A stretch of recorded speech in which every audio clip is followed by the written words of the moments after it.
팔자가 있어요, 없어요? 에? 팔자가 있어요, 없어요? 있어요. 있다고 믿죠? 팔자가 있다고 칩시다. 그럼 팔자는 바꿔요, 못 바꿔요? 에? 바꿔요? 못 바꿔요? 팔자를 바꾼다는 게 뭐 기존 단골 벗어나서 딴 걸 단골 찾는 걸 팔자라고 생각하는데 그게 아니에요.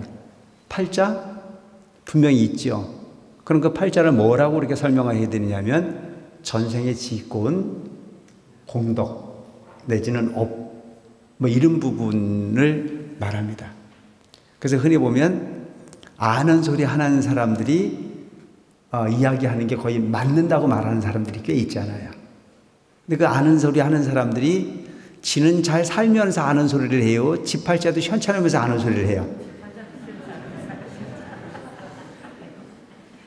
좀 웃기지 않나요? 내가 그 아는 소리 하는 사람 치고 제대로 된 놈을 본 일이 없어요. 그 지도 지 팔자가 거지 팔자를 면하지 못하면서 또 아는 소리를 해요. 근데 우리는 그 아는 소리를 듣는 순간에 그 부분이 마음에 따라가야 안 따라가요? 에? 따라가잖아요. 그거는 똑똑한 사람입니까? 바보입니까?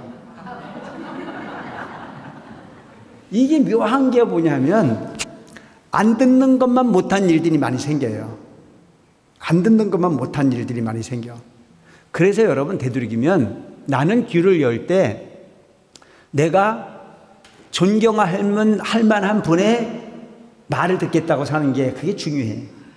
이놈저놈 말 듣는 걸 다 받아들이면 너무 인생이 피곤해. 그리고 인생이 갈팡질팡이야. 그래서 이 세상에 제일 불쌍한 사람이 누구냐면 귀 얇은 사람이잖아요. 귀 얇은 사람 치고 잘 되는 사람 있어요, 없어요? 이게 두 가지 중요한 거죠. 귀가 너무 얇으면 되는 게 없어. 또 귀가 너무 두꺼우면 너무 고집은 동머리가 세. 그래서 이걸 맞추기가 대단히 어려워요. 그래서 남의 얘기는 죽어도 안 듣는 사람도 잘 돼야 안 돼요? 그것도 안 돼요. 이걸 이제 소위 말하는 고집이라고 그러죠. 남의 얘기는 뭐 어떤 경우가 있어도 벽창호처럼 안 듣는 사람이 있는가 하면 남의 얘기면 그냥 무조건 그 말이 옳은지 틀린지도 모르고 다 해보는 사람이 있어요. 요 극과 극을 보면 잘 되는 사람이 하나도 없어요. 다 문제가 있어요. 그래서 뭐가 필요한 거냐? 옳고 그름을 판단할 수 있는 부분의 지혜가 필요하다. 그래서 우리가 흔히 보면 팔자라고 하는 부분은 분명히 있기 때문에 그 부분을 무시하지 않는 게 있고 또 그 부분을 너무 지나치게 생각하다 보면 엉뚱한 부분이 구렁텅이에 빠져서 나오지 못하는 경우들도 많이 있더라. 이 세상에 우리가 사는 모습을 보면 일반적인 흐름에서 이 세상의 주인은 내가 아니고 누군가가 준다고 생각하는 경우로 사는 사람이 많아요. 근데 여러분 그 팔자라고 하는 부분도 만약에 있다고 치자고요. 누가 만든 겁니까? 에? 내가 진 거예요. 그러면 내가 짓고 왔으니까 전생에 짓고 온 부분이 팔자를 잘 짓고 왔으면 팔자가 좋으니까 바꿀 필요가 있어 없어?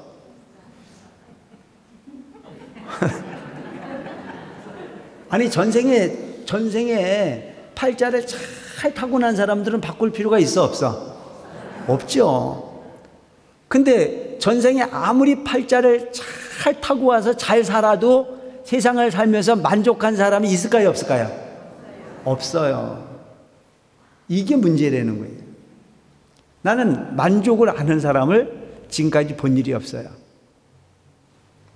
모두가 다 불만이야. 잘생겨도 불만, 못생겨도 불만, 커도 불만, 적어도 불만, 뭐 건강해도 불만, 아파도 불만, 다 불만이야. 그래서 우리가 공통적으로 가는 부분은 우리는 중생이다라고 하는 부분을 벗어버릴 수 없다는 거죠. 왜? 다 불만이니까. 그러니까 우리가 사는 세상이 고통의 세상이라고 하는 부분이 맞는 거예요. 일체 중생은 고해 중생이다. 왜 고통일까? 만족이 없는 세상이니까 고통이다. 그럼 그 만족이라고 하는 부분은 누가 하는 겁니까? 내가 하는 거잖아요. 그러니까 우리 인생이라는 자체가 뭐냐면 지가 놓은 덫에 지가 치이는 거예요. 누가 그러라고 말한 적은 없어요. 지 얼굴도 누가 만든 거예요? 얼굴 누가 만든 거예요? 지가 밥 먹고 만들었지.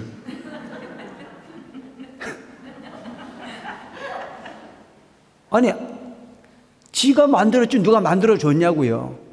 근데 오늘 우리는 옛날에 그런 생각을 어떻게 했냐면 부모가 만들어줬다는 생각을 했어요. 여러분들은 안 그랬겠지만 내가 그랬다고. 나는 부모가 만들어줬는 줄 알았어요.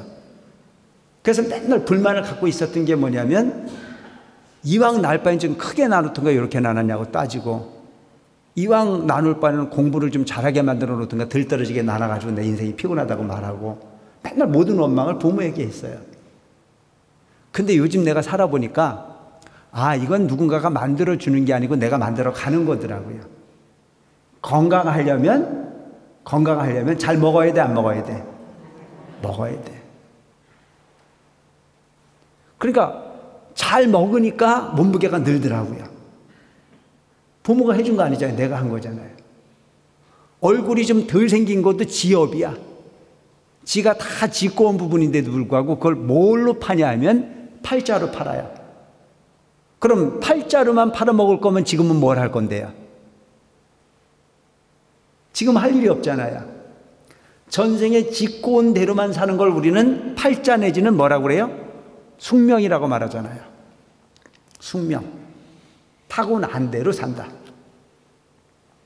타고난 대로만 살 거라고 하면 노력할 필요가 있어, 없어? 없잖아요. 내가 노력을 해서 바꿀 수 있다는 부분을 가지고 살았을 때 우리는 가치 있는 어떤 현실적 부분의 삶을 긍정할 수 있다는 얘기죠.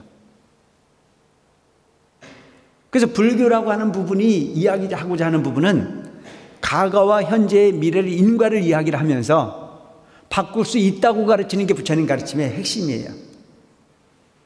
근데 그 출발을 할 때 애초부터 날 샜다고 그러면 노력을 합니까, 안 합니까? 안 하잖아요. 노력할 이유가 없어요. 나는 어차피 소위 말하는 베린 몸이라고 생각하면 그 사람은 절망의 늪에 빠질 수밖에 없어요.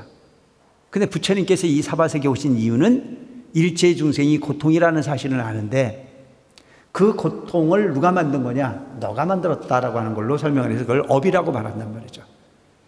그럼 전생의 업이라고 하는 부분을 잘못 지어서 현실이 만족하지 않다면 미래를 만들기 위해서는 현실에 어떤 노력을 해야 될까?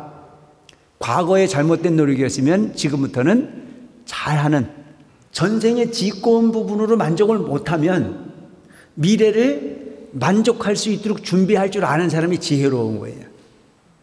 그렇기 때문에 모든 삶의 생명을 가지고 있는 중생은 미래를 위해서 준비할 줄 아는 지혜가 필요하다. 어떤 사람들은 기도를 하라고 그러면 내가 왜 기도를 해야 되는지 모르거든요. 내가 선업을 지라고 얘기하면 선업을 왜 져야 되는지도 몰라요. 마치 누군가를 위해서 하는 것처럼 착각하는 사람이 있어요. 절에를 오는 것 자체가 스님을 위한 것처럼 생각하고 부처님을 위해서 오는 것처럼 생각하는 사람이 있어요. 많아. 이 경우가 어떤 경우냐면 여러분들이 자녀분들이 밥을 지어서 밥을 먹으라고 그러면 그놈이 너무 부모가 사랑하는 걸 알면 지 원하는 부분이 조건을 밥 먹는 거에다 갖다 붙여야 안 붙여야? 에? 내가 이 밥을 먹을 테니까 내 소원 들어달래요, 안 들어달래요? 안 그런가? 그러잖아요. 그 아이는 왜 그럴까요? 그 부모의 심리를 알기 때문에 그게 나와요. 왜? 우리 부모는 내가 밥을 안 먹으면 속상해 한다는 걸 그놈이 알아. 그걸 이용하는 거지. 근데 그 지혜로운 부모는 그럴 때 냉정해요. 먹고 안 먹은 건 네가 알아서 해라. 네 배고프지 내가 바꿀까? 요 냉정한 부분을 동원할 줄 아는 분이 있는가 하면 그때부터 아이한테 쌀쌀 빌어야 안 빌어야?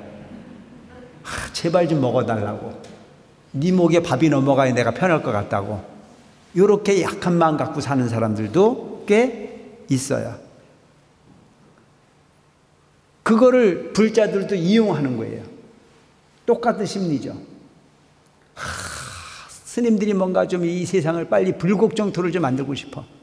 세상을 살고 있는 모든 사람들이 부처님 믿는 마음으로 공통 분모를 이루고 모두가 편안한 진리 어떤 그런 소통이 이루어질 수 있는 세상이 되기를 바라는 마음으로 포교를 목적을 정하고 사찰을 부흥시키고 싶은 마음으로 오세요 오세요 그러니까 이게 전도몽상에 빠지는 거예요.